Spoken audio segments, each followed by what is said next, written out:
بسم اللہ الرحمن الرحیم۔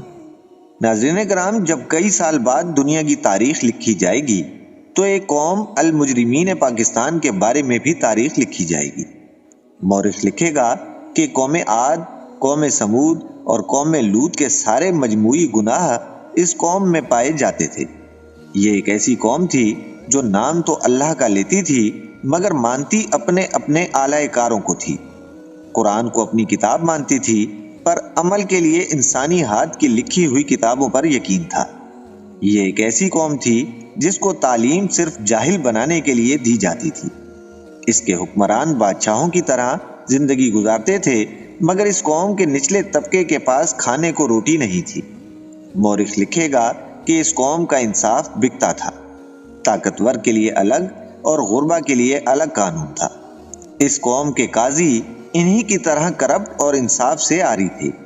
لکھا جائے گا کہ اس قوم کے سیاستدان خود غرض نااہل اور بے حس تھے مگر یہ قوم ایسے سیاستدانوں کو اپنا مسیحا سمجھتی تھی اور ان کے لیے ایک دوسرے کی گردن کاٹنے کو بھی تیار رہتی تھی۔ مورخ لکھے گا کہ اس قوم کے اکثر لوگ دوسرے ملکوں میں بسنے کو ترجیح دیتے تھے مگر اپنی قومی ذہنیت ساتھ لے کر جاتے تھے، اور تہذیب یافتہ ممالک بھی انہیں تہذیب سکھانے سے قاصر تھے۔ ایک ایسی قوم تھی جو لمبی لمبی دعائیں اور بددعائیں کرتی تھی مگر اس کا عملی کردار انتہائی بیہودہ تھا۔ ایک ایسی قوم تھی جس میں حرام خور عزت دار کہلاتے تھے اور محنت کر کے کھانے والے کمی کمی۔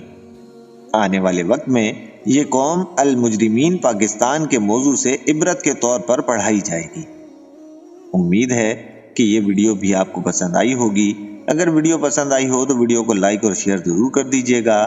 ملتے ہیں انشاءاللہ بہت جلد ایک نئی ویڈیو کے ساتھ۔ اپنا خیال رکھیے گا۔ اللہ حافظ۔